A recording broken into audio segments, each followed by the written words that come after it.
everyone, welcome back to our channel. We're the Dawnties. My name's Rochelle. I'm your favorite Donna. And today we have our April Book of the Month box. Her April Book of the Month boxes.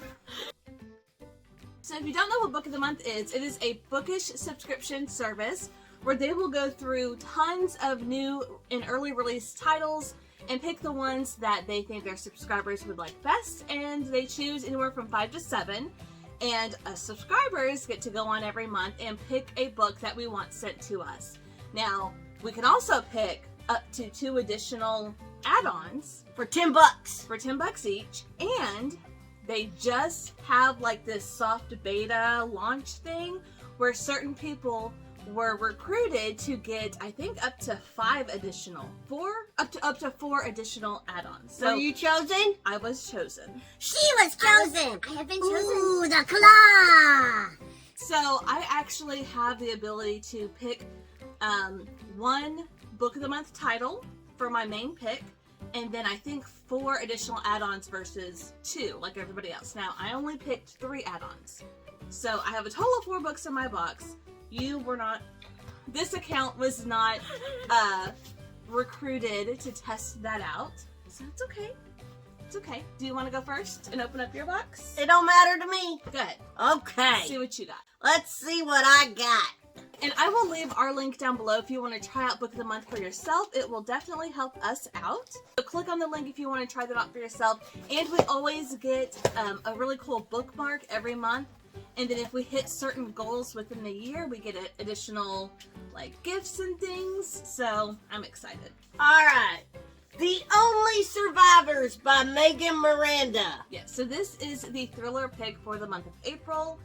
So it is thriller. I've read a book by her, and I just bought another one by her, so I'm excited.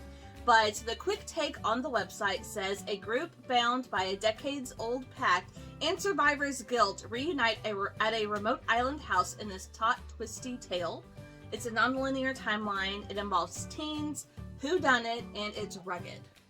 So what It does it say? says 7 hours in the past, 7 days in the present, 7 survivors remaining. Who would you save? I'm going to save myself. I think something happened a long time ago, and they're reuniting. I don't know why, but it sounds interesting. I'm excited. And it's a thriller. You like thrillers. I do. All right, what's your next one? Too Good to Be True by Corolla Lovering. So this looks like a domestic thriller just based on the cover.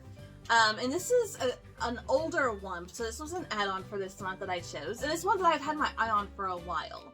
So it says, unsettling and twisted, this creepy thriller will make you wonder which of its narrators is telling the truth. Always trust the drunk. What if there's no drunk? Oh, then I don't know what to tell you.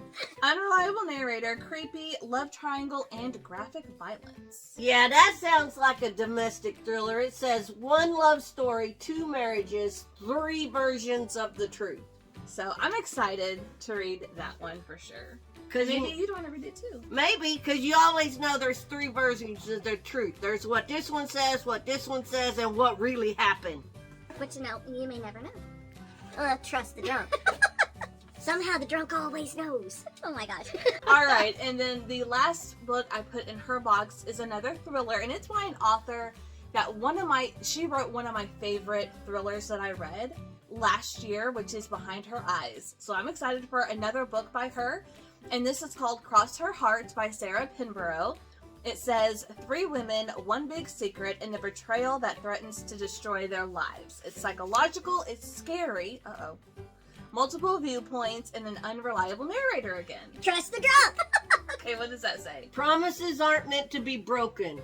From the best-selling author of Behind Her Eyes comes a chilling psychological thriller about a dedicated single mom, Okay. her restless teenage daughter, and her troubled friends, about the secrets they hide and the past they can't escape. Behind Her Eyes was incredible. And whenever I saw they had this book by the same author, I was like, okay, I want to try another one of her books because I loved the first one I read by her. So I'm excited. Another thriller. Oh Yeah. no, that cover is just kind of spooky. Look at the way she's just staring at Well, you. and it does say scary. It's good to know that it's scary. And what is the book? I haven't seen the bookmark for this month. What does it say? Responsibilities are overrated. As I'm wearing a currently adulting shirt. Not me. You don't see no currently adulting on me. Oh my gosh. Alright, so here is my box. Like I said, I did have the ability to add 4 add-ons, but I only added 3 total. So I should have 4 books in here, which I'm very excited about. Oh, you forgot your favorite part of Book of the Month. Oh, I have great taste. I've got great taste. Okay. Oh, this first one is my Book of the Month pick, and it is romantic comedy by Curtis Sittenfeld. He's sitting and he failed. Would you stop? I do know this is actually a literary fiction, even though it looks and sounds like a romance. Just FYI. And it does say romance. Yeah. It says quirky. Okay. It's a light read. And it's movie-ish. Yes. And it's 2 minutes to showtime. Romance? Check. Comedy? Check. Midlife crisis? Workplace antics? Big feels and feminism? Check. So, I actually have already read this one. I read it via audiobook, and I actually just finished it this morning, and this was so much fun. So, I chose this one mainly because of the premise. Now, this is involving like a fake Saturday Night Live. So you have this weekly sketch comedy show that is set, or that takes place in New York, and they always have a celebrity guest host and musical guests on every single week.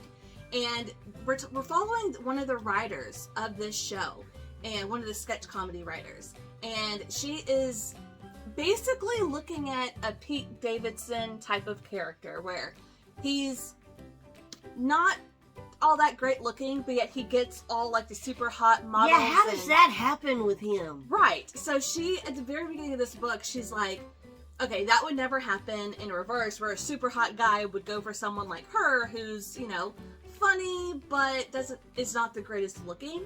And that's the premise of this book. And whenever I had heard that, I was like, oh my gosh, a reverse Pete Davidson, like, that is so funny. I had to grab it. And this was really fun. This was a really fun read. But I also will say, like, the second half of this book takes place in 2020, right after the pandemic started and lockdowns are happening. So if you don't want to read about that time where, you know, it was prior to vaccines, then this may not be for you. It just takes place during that time. So it might be triggering for some, but I loved it. It was so good. No, it's good. We're past that. All right. The second one I got is Wayward by Amelia Hart. Now this one, I don't know what it's about. Well, it's about bird. It's about a bird. This one I picked up because I've seen a few people pick it up for, I think this was in March. Yeah, March pick. And I just skipped it, but the cover is beautiful. And I don't really know what it's about, so enlighten us. Well, it has multiple viewpoints. It's magical, feminist, and nature. And it says, an ode to the natural world and female power. This lush, generation-spanning novel is equal parts daring and inspiring. That don't tell us much. No, it says, weaving together the stories of 3 extraordinary women across 5 centuries, Wayward is an astonishing debut and an enthralling novel of female resilience. So we're following a woman in 2019, 1619, and 1942. I am a wayward and wild inside. So, I don't know. I'm excited. I also think it's beautiful. It's about bird and nature. All right, my next pick is Pineapple Street by Jenny Jackson. Is this about SpongeBob SquarePants? Not about SpongeBob. I love this cover. It's so beautiful. I do know it takes place in New York, and I think I know what it is about. But what does Book of the Month say about it? It's about SpongeBob SquarePants. No, read. It's a family drama. It's buzzy. Millennial New York City. Brooklyn's 1% is under the microscope in this sharp, vibrant exploration of what happens to a trust fund deferred. So I do know we're following 3 women in this family, in this very rich New York family. 2 of them are sisters, and one of them is a sister-in-law. So she married into the family. She married the brother, and it takes place in New York. And that's all I really need to know. It's rich people drama, I'm sure. It's set in New York. I'm sold. Like, I love those things so much. And I think this is just a literary fiction, but yeah, it is. And this cover is also a beautiful cover, so I'm excited to get into that one. Be better if it was about SpongeBob. Do you like SpongeBob? He lives in a pineapple under the sea. I used to watch it with Allie all the time. Do you like it? I used to watch it with our granddaughter. Do you like it? I used to watch it. Do you like SpongeBob? I like the Would crab. it really be better if it was about I like the SpongeBob? crab Okay. that owns the restaurant. Okay. Because Okay. he's mean. He's crabby. Really? He's- I've never seen SpongeBob. He's crabby. The last book that I chose is another beautiful cover, and I think this is fantasy. And it is The Last Tale of the Flower Bride by Roshani Chakshi. So what is this one about? It's romance. Hey, it's got another unreliable narrator. Oh my gosh, so many. Female friendships. Ornate. That mean it fancy. It looks fancy. And let's see. And it says things could get weird because this book is experimental. Okay.